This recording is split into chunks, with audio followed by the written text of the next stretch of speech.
皆さん、こんにちは。日本語教師のたまです。この番組は、日本語を勉強している人のためのポッドキャストです。日本の生活や文化、日本語のことについて、できるだけわかりやすい日本語で話します。今日は5月31日。5月ももう終わりますね。皆さんいかがお過ごしでしょうか？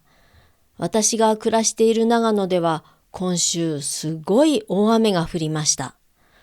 天気予報によると沖縄はもう梅雨入り、梅雨の季節に入ったらしいですね。これから雨が続く季節になりますね。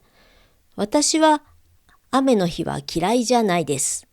家の中にいて窓から雨が降る外の景色を眺めて過ごすのは気分が落ち着くので好きです。でも大雨はいろいろな災害を引き起こすことがあるので困りますね。さて今日は梅干しについてお話ししようと思います。赤くて丸くて酸っぱくてしょっぱい梅干し。梅干し、皆さん梅干しを食べる機会ってありますか？多分おにぎりが一般的ですね。梅おにぎり、コンビニとかでも売ってますよね。それからお弁当、コンビニやスーパーで売っているお弁当にも入ってるかな。梅干しは殺菌効果、悪い細菌の働きを抑える効果があると言われています。夏は気温が高くなるし、湿気も増えるし、食べ物が腐りやすくなりますよね。おにぎりやお弁当に梅干しを入れると、ご飯が腐りにくくなると考えられています。今日、どうして梅干しの話を始めたかというと、今がちょうど梅干しを作る、梅を漬ける時期だからです。梅雨に入る少し前、ちょうど今頃、梅の木に梅の実がなります。実ります。緑色の丸い実です。青梅って言います。青梅。ちょっと待って。さっき緑色って言ったよね。どうして青梅？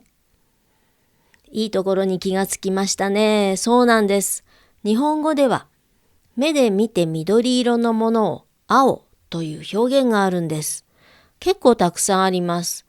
聞いたことありますか？例えば信号。信号の色は赤、黄色、緑。目で見て緑ですけど、青信号って言いますよね。他にも青葉、青虫、青りんごなどなど、目で見て緑に見えるものを青という表現があります。どうして緑に見えるものを青と言うんでしょうか？これはいろんな説、考え方があるんですけれど、簡単に言うと、古い日本語では色の言い方は赤と青しかなかった。そして緑や藍色、濃い青などの色も全部青という言葉で表現されていたということのようです。緑という言葉が生まれたのは比較的新しいそうです。とは言っても1000年前くらい、結構古いですけどね。本当に古い日本語の言葉の感覚が今も生きているということなんですね。面白いですよね。さて、梅干しの話に戻りましょう。梅干しは青梅を塩と一緒に漬けて作ります。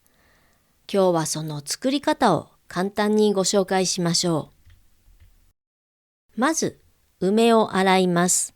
それから洗った梅の水分をきれいに拭き取ります。保存容器、保存する入れ物に梅と塩を交互に入れます。交互というのは、例えば梅を少し入れたら次に塩を入れて、また今度は梅を入れて、次に塩を入れるというふうに代わるすることです。梅と塩を全部入れたら、重しを乗せます。重しとは重いものを上に乗せて押さえつけるものです。これで第一段階、塩漬けが完了です。しばらく置いておくと梅から水分が出て塩が溶けます。この梅から出た水分のことを梅酢と言います。水分がどんどん増えて梅が全部梅酢の中に浸かります。浸かるというのは水分の中に全部入る、沈むという状態です。これを梅雨明けまで保管します。梅雨明けとは梅雨の時期が終わることです。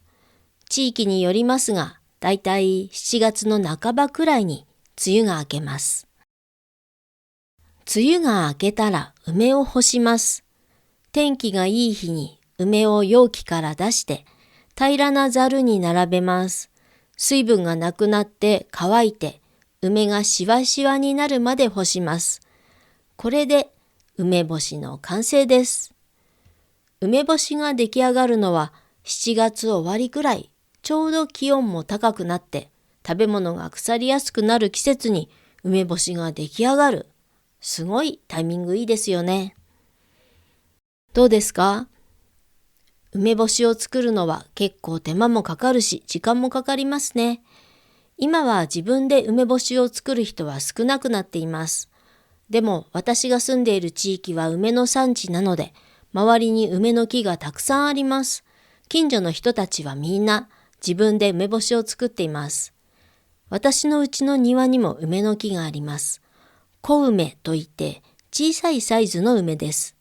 うちは去年漬けた梅干しがまだ残っているので、今年は梅の砂糖漬け、甘い梅を作ろうかななんて考えています。では最後に今日のエピソードに出てきた単語を読みます。聞き取ってみてくださいね。答えはウェブサイトのスクリプトにあります。では始めましょう。1、梅雨、梅雨。2、災害、災害。3、梅干し、梅干し。4、殺菌効果、殺菌効果。5、梅をつける、梅をつける。6、交互、交互。7、重し、重し。8、押さえつける、押さえつける。9、塩漬け、塩漬け。10、梅酢、梅酢。11、ざる、ざる。12、梅が浸かる、梅が浸かる。13、手間がかかる、手間がかかる。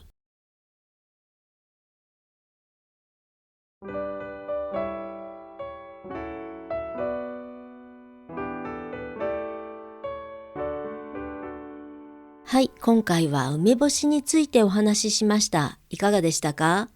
このポッドキャストを気に入っていただけましたらフォロー、評価いただけるととっても嬉しいです。今日も最後までお聞きいただきありがとうございました。それでは今日はここまで。また次回お会いしましょう。